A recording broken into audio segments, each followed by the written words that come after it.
E aí, galera? Hoje o vídeo vai ser sobre meninges. E antes de começar falando exatamente sobre os assuntos e os conteúdos, eu queria dizer para vocês que esse resumo que eu estou usando aqui no vídeo, ele tá num Drive. Então, aqui no link a gente vai deixar o link do Drive para vocês acessarem esse resumo.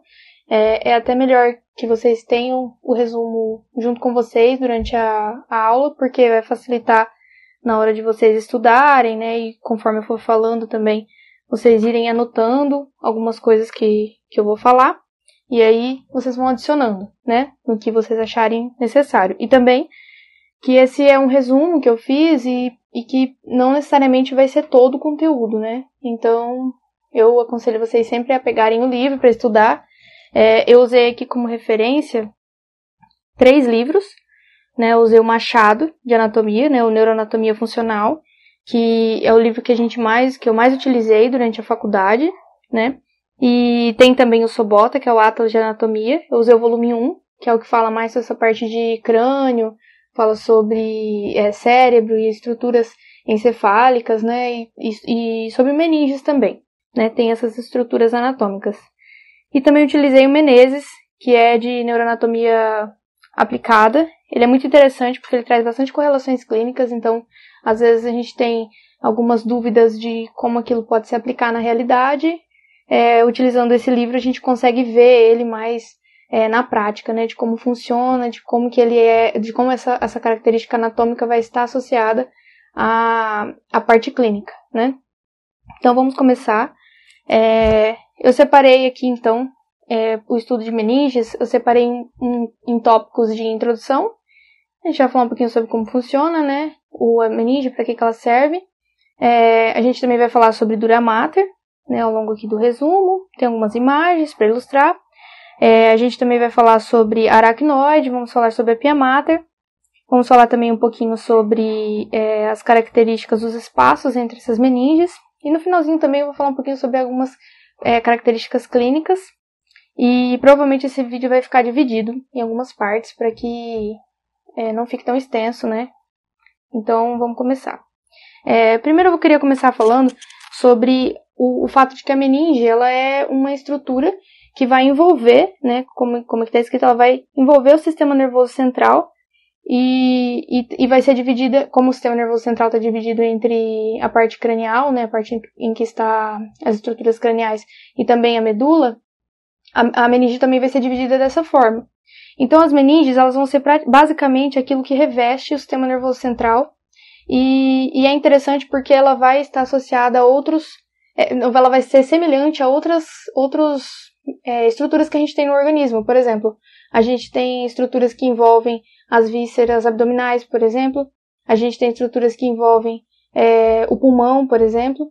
Então, elas também vão ser estruturas que vão envolver e proteger o sistema nervoso central, né? Então, aqui a gente fala que elas vão ser membranas que vão revestir o sistema nervoso central, vão servir para proteger o tecido nervoso, e os espaços formados entre elas vão ser muito importantes, vão trazer correlações clínicas e vão estar associados, inclusive, até a parte de anestesia, né, que depois a gente vai ver mais pra frente. Como eu já disse, as subdivisões, então, a gente vai ter uma subdivisão em dura mater, pia mater e aracnoide. E também vamos ter uma divisão entre a parte craniana, né, e também a parte medular ou também espinhal. A gente pode perceber que existem diferenças entre essas meninges quando se trata de medula e quando se trata da parte craniana, porque na craniana a gente vai ter uma subdivisão da dura mater, né? Outra característica também, inclusive que vai estar associada à dura mater, né? É que até o livro Menezes traz, eu coloquei o trechinho aqui, é que a dura mater, como ela vai ser dividida em dois folhetos, não externo, uma parte externa e uma parte interna, a parte externa dela vai ser bem aderida ao crânio. Então, se você tiver que tirar o crânio, você tiver que fazer uma remoção do encéfalo do crânio, você não vai conseguir realizar sem lesar essa dura mater, né? Então, quando as pessoas vão ficando mais velhas, elas vão ficando mais aderidas, né, o que ele traz aqui, e acessar essas estruturas, então, torna-se bem difícil. Isso vai acontecer na parte craniana. Quando a gente fala de medula, essa dura mater não vai estar tão aderida assim ao canal medular, né? Fazendo uma comparação entre as duas partes, né? Craniana e medular.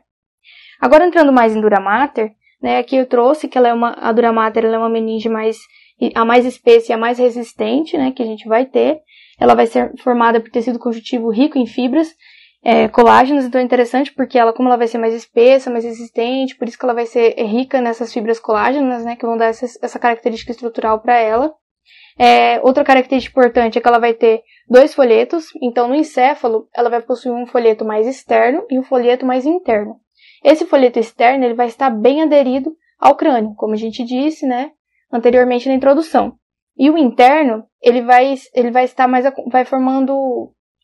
Na verdade, o interno ele também vai estar ali presente na região craniana, só que ele vai ser aquele que vai formar a dura mater da medula. Então, essa vai ser a diferença, né? E entre eles ali, a gente vai ter formação de algumas estruturas que a gente vai falar mais pra frente. Por isso que é muito importante o estudo, né, desses 2 tipos de folheto. Na medula isso não vai acontecer, então o folheto interno da dura mater que vai formar o dura mater da medula, né? Então a gente vai ter também esse folheto externo bem aderido ao crânio, como a gente disse, e ele também a gente vai poder dizer que ele vai se comportar como um periósteo. Aqui nas características especiais, entretanto, né, a gente traz que ele é um folheto externo ali que vai se comportar como periósteo, mas ele não vai ter a função do periósteo que a gente conhece quando vai estudar os outros ossos, né? As outras características dos outros periósteos, né? Por quê? Porque esse periósteo, ele não vai ter capacidade osteogênica. O que isso quer dizer? Caso aconteça, por exemplo, uma fratura, alguma coisa, ele não vai fazer uma regeneração óssea formando calo ósseo, que é o que acontece quando a gente fratura algum outro osso do corpo. Isso é um ponto negativo, porque se você fraturar, você não vai ter uma regeneração de perdas ósseas, né? Como traz aqui o ponto negativo. Só que o ponto positivo é que não vai formar calo ósseo. Por que isso é tão importante? Porque o crânio, ele vai estar envolvendo uma estrutura muito rica, muito sensível, né, na verdade, que vai ser o nosso encéfalo. Então, se a gente formasse calo ósseo, esse calo ósseo poderia danificar o encéfalo. Por isso que é um ponto positivo não formar calo ósseo nessa região, né? Além disso, aqui a gente também traz que o encéfalo, no encéfalo, né, a gente não vai ter um espaço epidural, o que vai acontecer na medula, né? A gente vai possuir esse espaço epidural. Então, isso vai acontecer porque ele vai ter uma aderência muito grande. Já numa outra característica é que se acontecer um acidente, pode acontecer um descolamento dessa dura mater ali do crânio. Isso vai poder provocar hematomas epidurais, né? Que a gente já conhece como uma correlação clínica, o hematoma epidural. Outra coisa também é que a inervação dessa dura mater ela é rica. Isso é interessante porque muitas das vezes a gente acredita que a pessoa sente dor, por exemplo, a pessoa está com dor de cabeça, né, com cefaleia. A gente acredita que seja no próprio encéfalo, né, que ela esteja com dor. Mas na verdade são as meninges que provocam a dor. Então as dores provocadas vão estar associadas à dura mater e também a vários vasos, né. Então essa região craniana, apenas a dura mater, né, como eu trouxe aqui, os nervos cranianos e alguns vasos possuem sensibilidade dolorosa, né, o que vai provocar essa dor e o que vai ser um ponto de partida também quando se trata de anestesia, né. Outra coisa também é que a vascularização dessa dura mater ela vai ser realizada pela artéria meningea média e uma ruptura desse vaso também pode provocar um hematoma epidural, um hematoma, né, de modo geral. Aqui é interessante também a gente falar sobre a espinhal, né, que ela vai envolver toda a medula e lá no finalzinho da medula ela vai formar um saco. Essa parte aqui, né, que a gente consegue ver, a gente vai chamar de saco dural. Lá na região, ela vai terminar, né, esse saco dural, ele vai terminar lá na região de S2, né. Depois a gente vai estudar melhor medula, mas essa região aqui, ela vai ser bastante especial, quando a gente for falar de pia mater também. Essa medula ela também vai envolver as raízes dos nervos espinhais, então aqui a gente vai ter as raízes dos nervos, né, espinhais, ela também vai estar envolvendo esses nervos. Essa imagem aqui, ela vai trazer um pouquinho sobre essa característica de folheto externo e interno, né, que a gente comentou. Então aqui a gente vai ter uma parte mais interna, né, e aqui a gente vai ter a parte mais externa da dura mater. E aqui a gente vai ter a formação de seios, né, essas granulações são da aracnoide, que a gente vai comentar mais posteriormente. Como eu disse, essa parte do folheto externo, né, da dura mater, ele vai estar bem aderido ao interno. Só que tem regiões que esse interno ele vai se distanciar do externo, o folheto interno e o externo. Aí a gente vai ter a formação das pregas. Então esse folheto interno ele vai formar pregas. Essas pregas, então, elas são muito importantes porque elas vão realizar subdivisões dentro da intracranianas, né, divisões intracranianas. Aqui tem alguns exemplos, né, algumas estruturas, né. Uma delas aqui, então vamos começar por essa aqui. Temos a foice do cérebro. O que a foice do cérebro faz? Ela vai separar parcialmente, então, o cérebro em dois hemisférios. Então, ela vai ser como se fosse, se a gente pegasse um plano, né, que divide o cérebro, os lados hemisfério direito e hemisfério esquerdo, né, então ela vai passar cortando, né, essa região, para fazer essa divisão. Ela vai estar localizada, então, na região antero-posterior, na fissura longitudinal do cérebro, e o início dela vai ser na crista galli. A crista galli, ela vai ser aqui, ó. Nessa região aqui, a gente vai ter esse ossinho amarelo aqui, é o osso etimoide. E o osso etimoide, ele vai ter essa crista etimoidal aqui, que é a crista galli. É aqui que vai se inserir, então, a foice do cérebro. E ela vai até a região da protuberância occipital interna, que fica nessa região aqui, ó. Então, aqui é a protuberância occipital interna. Outra característica importante é que a parte anterior dela vai ser mais estreita e que ela vai possuir algumas falhas ao longo da foice, senão ela não vai ser completamente contínua, né? Ela vai possuir algumas falhas durante a sua extensão. Outra subdivisão, né, que a gente vai ter, então, vai ser a tenda do cerebelo. A tenda do cerebelo, ao contrário do que a gente viu, que vai fazer uma divisão mais anteroposterior, né? Essa vai fazer uma divisão mais horizontal. Essa divisão ela vai promover, né, duas regiões, ela vai formar duas regiões, que vai ser a região supratentorial, né, e a região infratentorial. Então, o que está abaixo dela é infratentorial, o que está acima dela é supratentorial. Ela vai separar, então, horizontalmente, né, o conteúdo da fossa posterior. O que é a fossa posterior? Vai ser essa região aqui, ó. Essa região vai ser a fossa posterior. Agora falando mais sobre as suas inserções, né? Então, posteriormente, ela vai se inserir no nível da confluência dos seios e dos seios transversos. Essa confluência dos seios e dos seios transversos a gente vai ver daqui a pouco sobre seios, né? Então, vai ficar mais fácil de entender. Não vai ser uma parte óssea essa confluência de seios, né? Vai ser mais uma parte venosa, mas já a gente vai ver. Na parte lateral, então, ela vai se inserir a parte petrosa do osso temporal. A parte petrosa do osso temporal vai ser aqui nessa região. Então, o osso temporal é esse mais cinzinha claro. Esse cinzinha aqui vai ser toda a região de osso temporal. E o osso temporal ele é dividido em parte escamosa e parte petrosa. E ele vai estar inserido ali na região da parte petrosa. Anteriormente, ele vai ter duas bordas livres. Essas bordas livres vão formar as incisuras tentoriais. Essas incisuras tentoriais vão dar passagem para algumas estruturas que vai compor as estruturas do crânio, né, ali, intercraniana, que vai ser mesencéfalo e diencéfalo. Então, essas incisuras vão dar passagem para essas duas estruturas, e elas vão se dirigir aos processos clinoides anteriores e posteriores do osso esfenoide. Esse aqui é o osso esfenoide. Esse daqui, então, vai ser o processo clinoide anterior, e esse daqui vai ser o processo clinoide posterior. Beleza, esse daqui é o osso esfenoide, né? Esse verdinho fraco.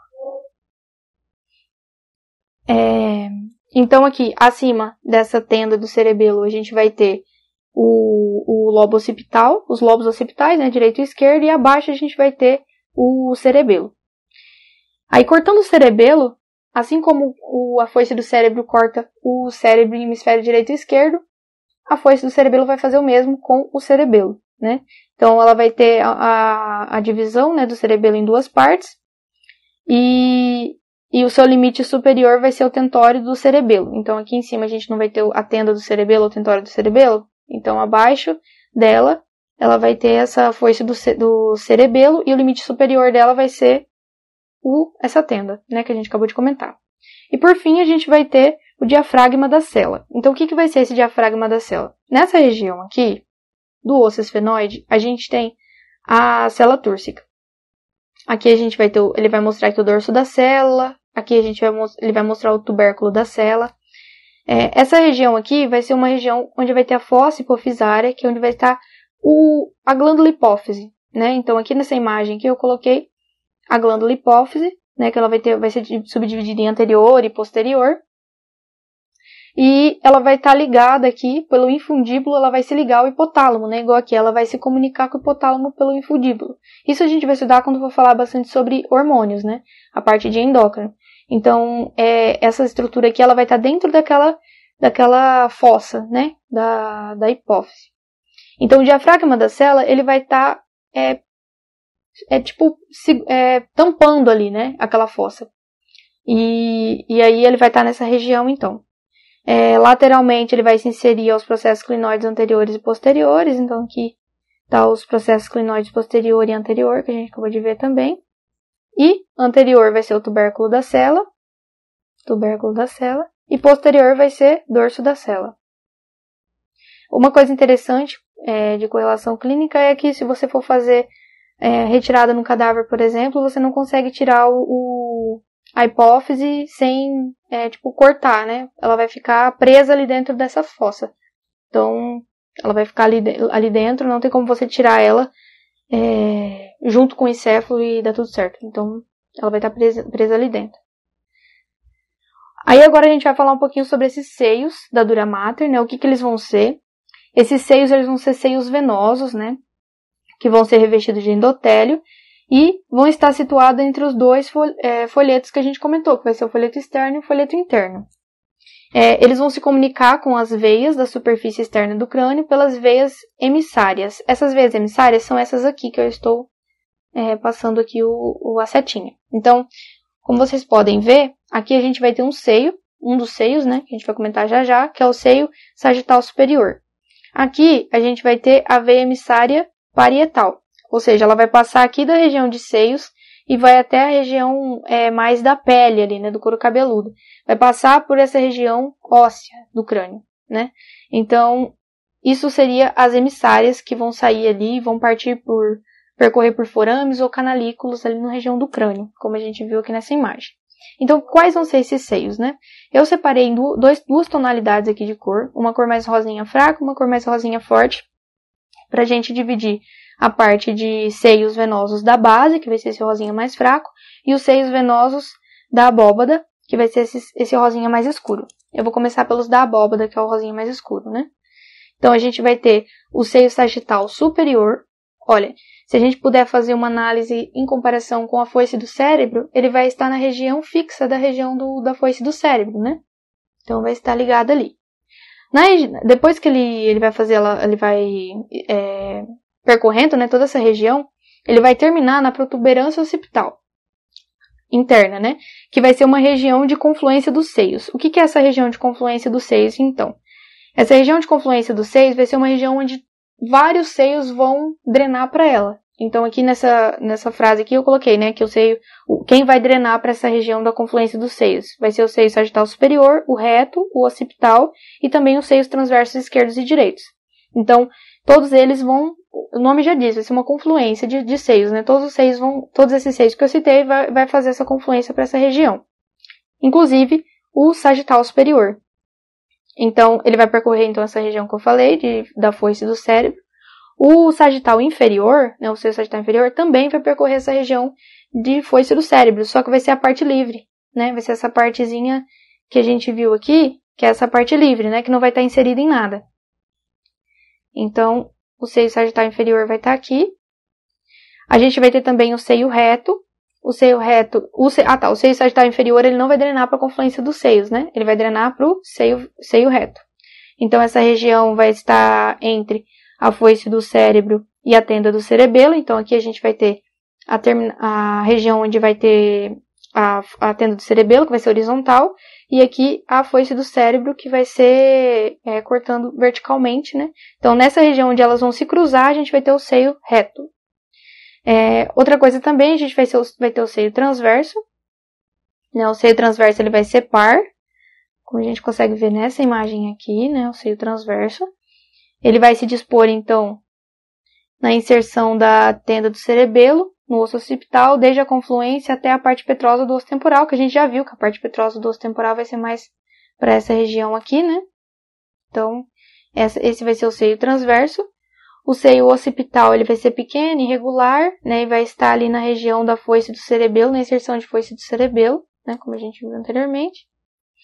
E também a gente vai ter o seio sigmoide. O seio sigmoide, ele vai ser muito importante aqui, porque ele vai drenar todo o sangue, grande parte do sangue, na verdade, do que a gente conhece aqui como da totalidade do crânio, né? Dos órgãos pertencentes nessa região intracraniana.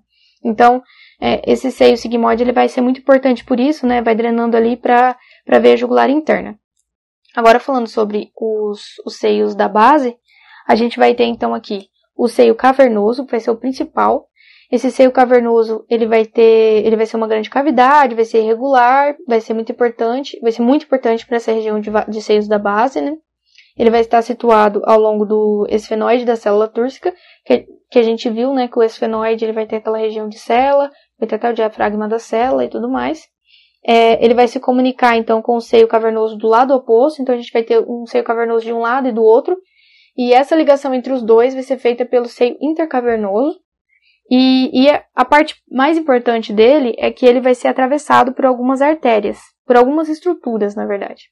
Uma delas vai ser a artéria carótida interna e a outra nervo abducente. Além disso, a gente vai ter também os nervos troclear, oculomotor, ramo oftalmico do nervo trigêmeo, e esses aqui vai ser a característica de correlação clínica. Por quê? Se acontecer um aneurisma da carótida interna, nessa região, como ela é uma região que passam muitos nervos cranianos, pode ocorrer, então, uma danificação desses nervos. Então, esses nervos aqui, abducente, troclear, oculomotor, por exemplo, vão estar associados à parte de locomoção do olho, né? Dos músculos do olho.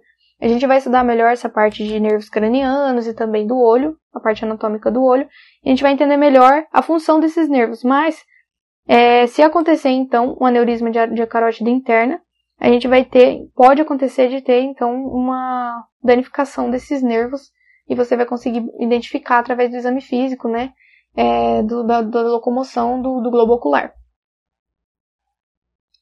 Além disso, a gente também vai ter os seios petroso, o inferior e o superior, né, esses seios, então, o seio petroso superior, ele vai ficar do lado da porção petrosa do osso temporal, né? Os dois vão estar na região petrosa do osso temporal. Um vai estar mais superiormente, um vai estar mais inferiormente. E esse seio petroso superior, então, ele vai pegar o sangue ali da região do seio cavernoso, vai para esse seio petroso superior, depois vai para o seio sigmoide e, por fim, vai para a veia jugular interna.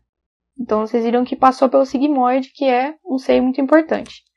Aí, no seio petroso inferior, a gente vai ter ele também no suco inferior do osso, da parte petrosa do osso temporal. E aqui a gente vai ter, ele vai estar passando, então, entre o cavernoso e o forame jugular. O seio petroso inferior. O seio intercavernoso a gente comentou, que ele vai fazer a ligação entre os dois seios cavernosos. E o plexo basilar, então, vai ser uma porção basilar do occipital. E ele vai se comunicar com o seio petroso inferior e com o seio cavernoso, que a gente acabou de comentar. E por fim, a gente tem o seio esfenoparietal, que ele vai percorrer a face inferior da pequena asa do esfenoide e vai desembocar no seio cavernoso. O esfenoide, ele vai ser um osso bem complexo. É importante a gente entender as estruturas dele, porque grande parte das estruturas intracranianas vão estar associadas a algumas partes desse osso. Ele é um osso bem complexo, tem bastante processo, tem bastante tem forame, ele é bem complexo o osso. Mas é importante a gente conhecer ele para poder entender quando eles fazem essa analogia, né? Tipo, ele vai desembocar no seio cavernoso, mas ele também vai passar pela pequena asa do esfenoide. Então é importante a gente saber sobre esse osso também. Então agora eu vou deixar essa parte de aracnoide para o próximo vídeo e para não ficar tão longo esse. Então não se esqueçam de se inscrever no canal, curtir e deixar aqui também alguns comentários sobre algumas coisas que vocês acham que deveria melhorar, tanto no resumo como também no que eu estou dizendo, né? Então, Eu espero que vocês tenham gostado e tenham entendido. Eu vou fazer a parte 2 para falar do restante das meninges e também fazer algumas correlações clínicas para ambientalizar melhor, né, o assunto. Então é isso. Tchau!